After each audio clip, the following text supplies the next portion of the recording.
ಅಂದರೆ ಬದಲಾವಣೆ ಆಗಿದ್ರೆ ಒಳ್ಳೆಯದು. ನಮಗೆ ಕಾಂಗ್ರೆಸ್ ಎಲ್ಲ ಬಂದಿದ್ದರೆ ಒಳ್ಳೆಯದು. ಮುಂಚೆ ಅಂದರೆ ಒಳ್ಳೆ ಥರದಲ್ಲೇ ಮಾಡಿದ್ದವರು. ಇಷ್ಟೊತ್ತವರೆಗೆ ಯಾವುದು ಹಾಳಂತ ಮಾಡಲಿಲ್ಲ, ಬಡವರಿಗಾಗಿ ಅದು ಎಂಥದ್ದು ಉಪದ್ರ ಮಾಡಲಿಲ್ಲ.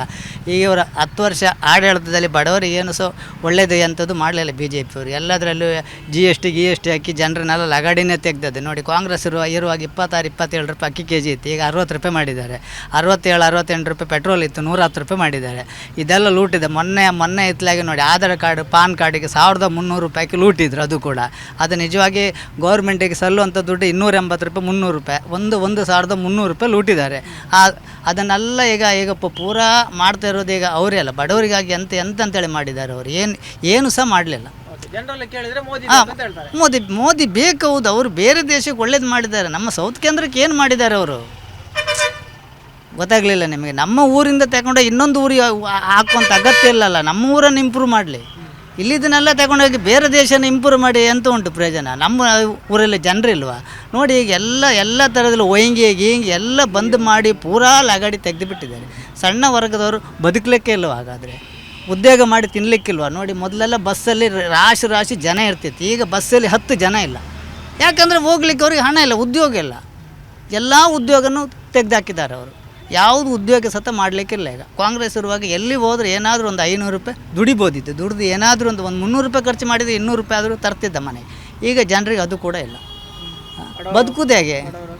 ಬಡವರಿಗೆ ತುಂಬ ಕಷ್ಟ. BJP ಬಂದರೆ ದೊಡ್ಡವರಿಗೆ ಅನುಕೂಲದವರಿಗೆ ಏನೂ ಸಹ ತೊಂದರೆ ಇಲ್ಲ, ಗೊತ್ತಾಯ್ತಾ? ಬಡವರಿಗೆ ಭಾರಿ ಕಷ್ಟ. ಈಗ ಬಡವರು ಏನಾದರೂ ಬದುಕಬೇಕಂತಾದರೆ ಕಾಂಗ್ರೆಸ್ಸೇ ಬರಬೇಕು, ಇಲ್ಲಾದರೆ ಬದುಕಲಿಕ್ಕೆ ಆಗೋದಿಲ್ಲ. ಯಾಕಂದರೆ ಎಲ್ಲದರಲ್ಲೂ ನೋಡಿ ಪೂರಾ ಪೆಟ್ಟ GST ಮಣ್ಣು ಮೊಸರನ್ನ. ಸಣ್ಣ ವರ್ಗದವರೆಲ್ಲ ಎಲ್ಲಿಗೆ ಹೋಗೋದಾಗದು? ನೇಣು ಹಾಕೊಂಡು ಸಾಯುವುದಾ? ಇವರು ಎಲ್ಲದರಲ್ಲೂ ಈಗ ನೋಡಿ, ಅವರಿಗೆ ಒಂದು 2,000 ರೂಪಾಯಿ 3,000 ರೂಪಾಯಿ ಬಿಟ್ಟಿದ್ದಾರೆ. ಜನರೆಲ್ಲ ಹೇಳ್ತಾರೆ ಯಾಕೆ ಬಿಟ್ಟಿದ್ದಾರೆ ಅಂತ.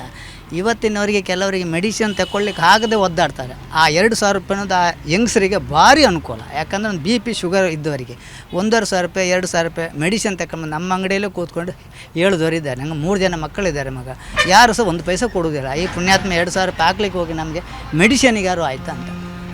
ಆಗ ಇವರು ಏನಾದರೂ ಮಾಡಿ, ಇವರು 9-10 ವರ್ಷ ಆಡಳಿತ ಮಾಡೋದು. ಯಾರಿಗಾದರೂ ಒಂದು ಬಡವರಿಗೆ ಒಂದು 2 ಸೆಂಟ್ಸ್ ಜಾಗ ಕೊಟ್ಟಿದ್ದಾರೆ? ಯಾರಿಗೂ ಕೊಡಲಿಲ್ಲ. ಯಾರಿಗೆ ಕೊಟ್ಟಿದ್ದಾರೆ ಹೇಳಿ ನೋಡು?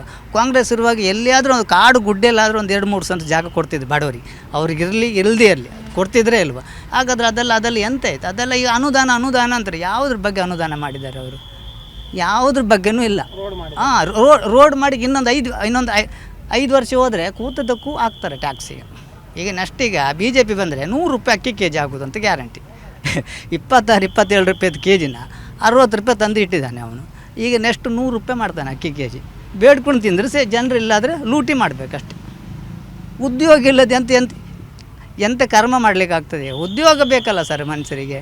ಇವ್ರು ನೋಡಿ ಎಲ್ಲದೂ ಮಾಡಿದ್ದಾರೆ. ಈಗ ನೋಡಿ, ಭಟ್ಕಳದಿಂದ ಮಂಗಳೂರುವರೆಗೆ ಸಾಧಾರಣವಾದ ಒಂದು ಒಳ್ಳೆ ಕಾಲೇಜುಗಳಿಲ್ಲ, ಒಳ್ಳೆ ಫ್ಯಾಕ್ಟ್ರಿಗಳಿಲ್ಲ, ಒಳ್ಳೆ ಕಂಪ್ನಿಗಳಿಲ್ಲ. ಇವರು ಏನು ಅಭಿವೃದ್ಧಿ ಮಾಡಿದ್ದಾರೆ?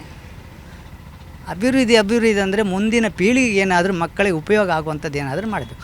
ಒಂದು ನ್ಯಾಯವಾದ ಫ್ಯಾಕ್ಟ್ರಿ ಇಲ್ಲ. ಒಂದು ಶುಗರ್ ಫ್ಯಾಕ್ಟ್ರಿ ಇತ್ತು, ಬಂದಾಯ್ತದೆ, ಕಿಚ್ಚಿಡ್ದು ಹೋಯ್ತದ್ಲಿಗೆ ಆಯಿತಾ? ಯಾವುದಾರ ಥರದ್ದು ಇತ್ತ? ಒಂದು ಫ್ಯಾಕ್ಟ್ರಿಗಳಿಲ್ಲ, ಕಾಲೇಜುಗಳಿಲ್ಲ, ಒಳ್ಳೆ ಡಾಕ್ಟ್ರಿಗಳಿಲ್ಲ. ಹೋದಲ್ಲೆಲ್ಲ ಲೂಟುದು. ಯಾವುದೇ ಒಂದು ಕೆಲಸ ಕಾರ್ಯಗಳಾಗ್ತಾ ಇಲ್ಲ. ಯಾವುದಾದ್ರು ಒಂದು ಸಣ್ಣ ಕೆಲಸಕ್ಕೆ 15 ದಿವಸ ಆಗೋ ಕೆಲಸಕ್ಕೆ 4 ತಿಂಗಳು 1 ವರ್ಷ ಎಳೀತಾರೆ. ಆ ಕೆಲಸ ಆಗೋದ್ರೊಳಗೆ ನಮ್ಮ ತಲೆ ಕೂದಲು ಹಣ್ಣು ಆಗ್ತದೆ. ಆಗೋದು ಯಾವಾಗ ಮತ್ತದು?